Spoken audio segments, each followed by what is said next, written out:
கஷ்டப்படும் போது நமக்கு உதவுவாரில்லை, கடன்பட்ட போது அதை தீர்ப்பவரில்லை.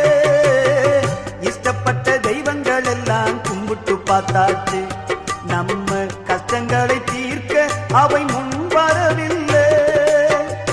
உலகத்தில் தெய்வங்கள் உண்டென்று சொல்வதெல்லாம் சும்மாங்க. இயேசு